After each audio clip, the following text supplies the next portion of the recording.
Hello class. Sorry I can't be there today. My son is sick, so we get to do notes via video instead. You should have your note sheets out. Again, the sub probably told you this already, but the test is being moved to Friday. Today will be a day for you to work on 3-3, which is what we were supposed to do on Friday, but this homework won't be due until Monday.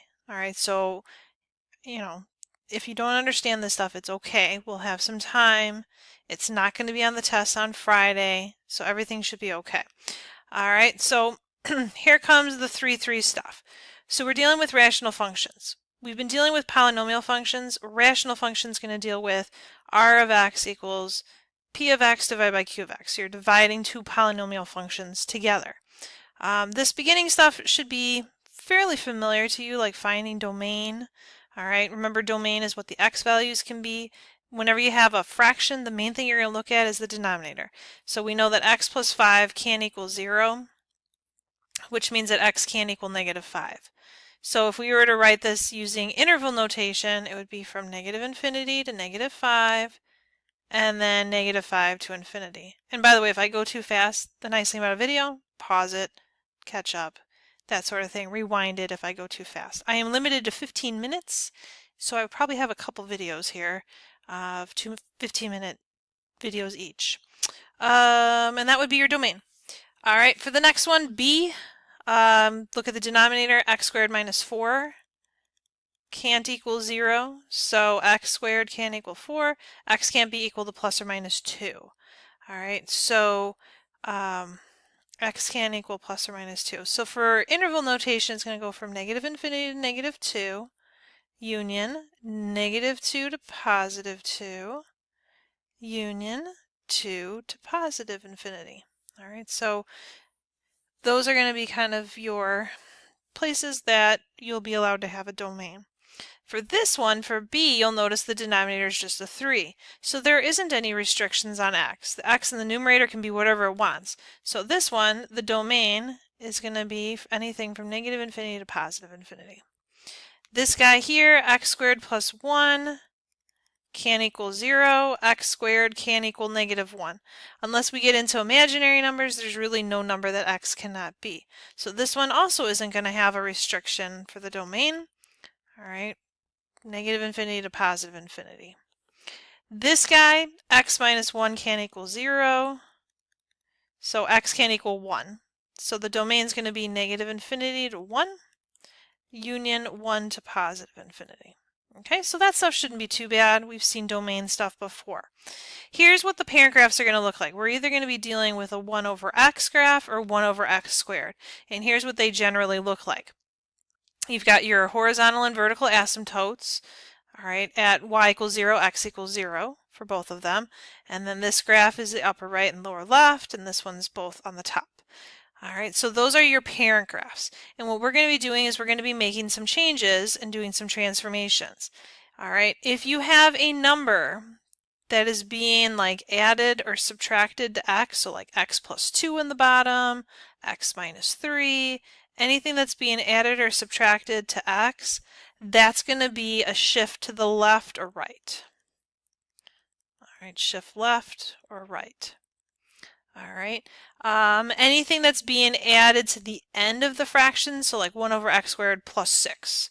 All right, anything added to the end is going to be a shift up or down. Okay. Anything added or subtracted after the fraction is going to be a shift up or down situation. All right, and then if you have a number on the top being multiplied by the 1, so like instead of 1 over x squared, you have 4 over x squared. All right, if you have a number like that, so anything times the numerator is going to be a vertical stretch or vertical compression. Anything times the numerator is a vertical stretch or compression. We're not really going to get into much with horizontal stretch and horizontal compression. So I think those are the main three you're going to have to worry about. So for like this one, we're going to list the transformation, we're going to graph it, domain, range, increasing, decreasing, intercepts, and end behavior. All right, so as far as the transformations go, the only change is that we have x minus 3. When you're adding or subtracting something to the x, that means you're shifting it to the left or to the right. So minus 3 means we're going to be shifting it to the right 3 units. Oops, if I could spell that would help. Right 3 units. All right, so that's going to be our transformation. As far as the graph goes, all right, you can use the parent graph up there. It's shifting to the right 3. So our vertical asymptote is moving over 3 units. All right, the horizontal is staying the same, and then everything else is the same. It's just shifting to the right 3. All right, so that's going to be our graph. I didn't ask for it in the directions, but I should have. The horizontal asymptote is going to still be y equals 0. The vertical asymptote is now going to be x equals 3 because it's shifted to the right 3. As far as the domain and the range go, domain, the only thing that x cannot equal is, look at the denominator, 3. So it's going to be negative infinity to 3, union 3 to positive infinity. All right, that's our domain. Our range is anything that the y values cannot equal. And basically look at the horizontal asymptote. The only thing that y cannot equal is 0. So it's going to be from negative infinity to 0, union 0 to positive infinity. All right, as far as increasing and decreasing, if you go from left to right, it's never increasing. All right, it's decreasing every time as you go towards this value of x equals 3, it's decreasing. And as you go to positive infinity from 3, it's also decreasing. All right, so as sorry, I'm doing end behavior, I'm thinking.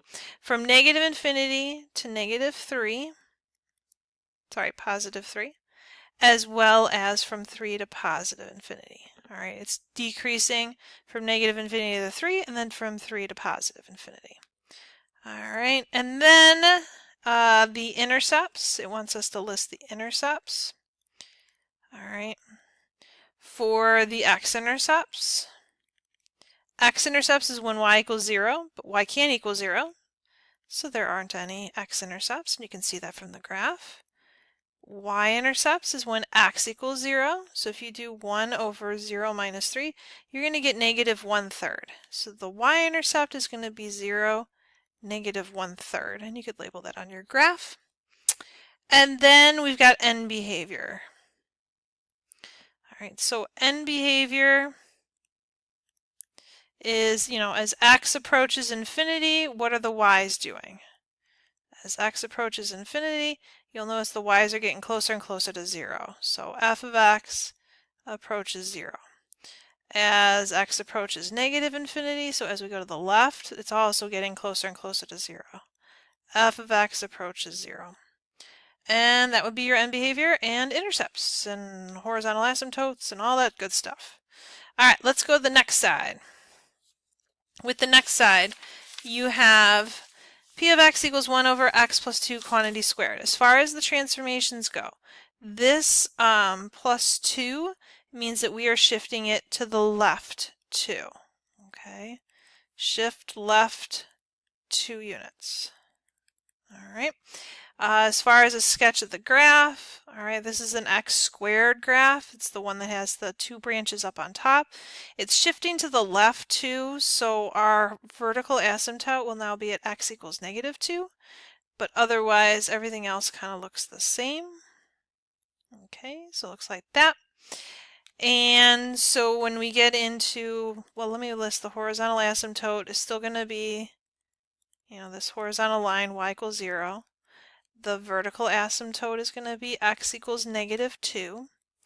And then we've got domain. Domain, you look at the denominator, the only number that it cannot equal is negative 2, because negative 2 plus 2 would give you 0.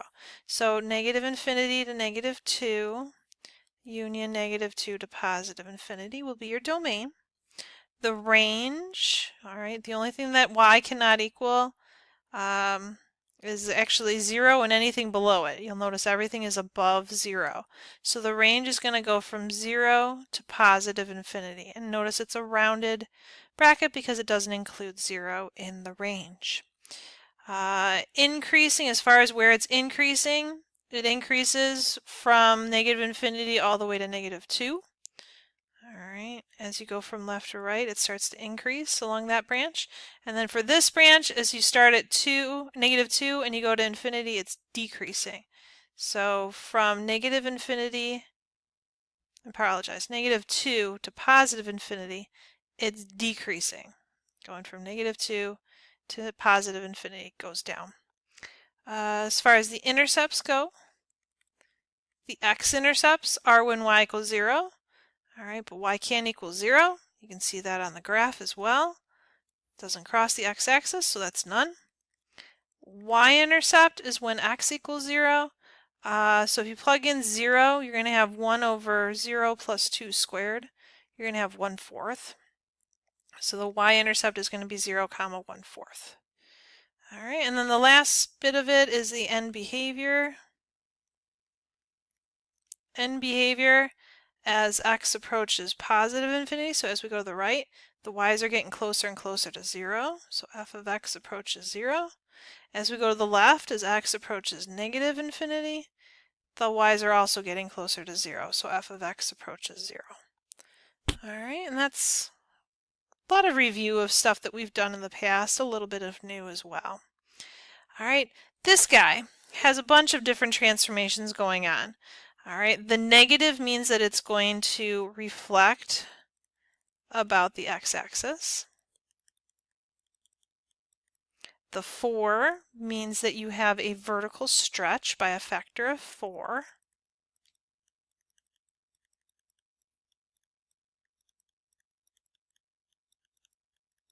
And then the +6 means that you're going to be shifting it to the left 6. Okay, so what would have been, a graph that looks like this, imagine it reflecting about the x-axis. So now you're going to have a piece in the upper left and a piece in the lower right. So when we graph this thing, shifting to the left 6, so 1, 2, 3, 4, 5, 6. So our vertical asymptote will be at -6 now. And instead of having a piece in the upper right and the lower left, it's going to swap, and we're going to have a piece in the upper left and a piece in the upper right. As far as the vertical stretch, we're kind of just drawing a sketch of it, but keep in mind it does have a vertical stretch. All right, so the horizontal asymptote is still along the x-axis, y equals 0. The vertical asymptote is going to be x equals -6. All right, domain. All right, the only thing that x cannot equal is -6. So from negative infinity to -6, union -6 to positive infinity will be our domain. Range, the only y value that doesn't work out is 0. Otherwise everything else is good. So negative infinity to 0, union 0 to positive infinity. Let's see, the intercepts, the x-intercepts is when y equals 0. Y can't equal 0. Also notice it doesn't cross the x-axis, so there's none. The y-intercept is when x equals 0. So you'd have -4 over 6, which is -2/3. So 0, -2/3 is our y-intercept. It's increasing from negative infinity to -6, and then increasing again from -6 to positive infinity. All right, so union -6 to positive infinity. Decreasing, it's not happening. All right, and then we've got end behavior. So there's a lot of information in these things. All right, as x goes to infinity, you'll notice the y value is getting closer to 0. And as x goes to negative infinity, once again, the y value is getting close to 0. All right, I'm going to continue this video on to the next one, so go ahead and click on the next link to watch video number 2. Thank you.